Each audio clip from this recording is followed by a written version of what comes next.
Well, happy weekend, friends. Thank you for hanging out with me for just a couple of minutes as we preview worship for this Sunday, July the, what day is it going to be? 5th, 7th. July 7th. Put me on the spot there. Anyway, thanks for hanging out. Just a couple of quick things. One is a reminder and one is a little bit of a preview. This is the first Sunday of our month, which means it is family worship. So our grade level children, those that are older than nursery age, those that have started kindergarten or older, will remain in the service with us for the entire time. I know, right? For the entire worship service. And so we want to, just remind you of that because that affects us all in beautiful ways, but it does affect us. If you're a parent or a grandparent or someone who brings those children with you, please know that those children are 100% welcome and encouraged to be with us in that during the whole service. So please don't worry about that. Everyone make space for our children, even if they need to wiggle, even if they need to get up and move around, even if they need to do some activities. It does not bother us. We incorporate those children in the life of our worship fully on these very special Sundays. So please know that. And as a reminder, there are some busy bags or some activities that can be found in the Kids Corner in the narthex most every Sunday, but especially on this Sunday when you might need a little bit more help with those children and their wiggles throughout the worship service. So, and for the rest of us, let's continue doing a great job of making space for our children.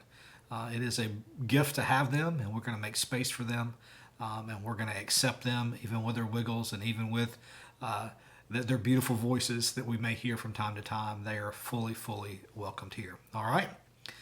So, a little preview about worship and an invitation to help you better prepare. I found it to be pretty helpful, and I've already heard from some of you that it was helpful for me to invite you to read just a little bit of Scripture to give yourself some context and a better, perhaps, understanding of the particular text that I'll be preaching from beforehand.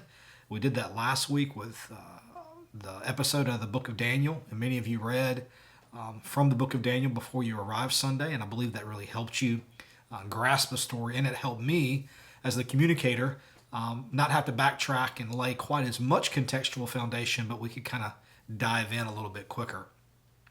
Well, this week we transitioned to the story of Jonah, which is in the prophetic writings. Jonah is considered a prophet, but he is a very different kind of prophet that many of us think about.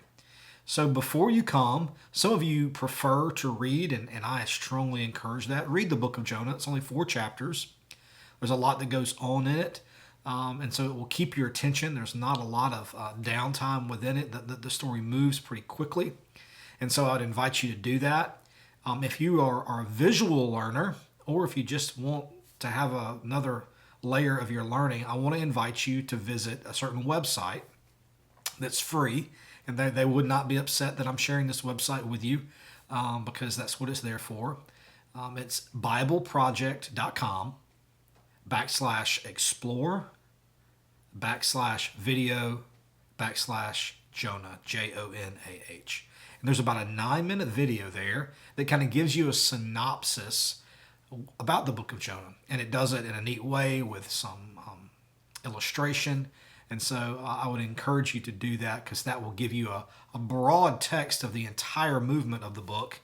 Although we're not going to be able to cover the whole book, we'll just kind of talk about particular things that we need to draw out of it in our sermon time together on Sunday. All right? Grace and peace to you all. I hope you've had a wonderful and safe Independence Day celebration, and we look forward to being with you Sunday morning at 10:30 a.m., either here in person or streaming with us online. All right? Grace and peace to you all.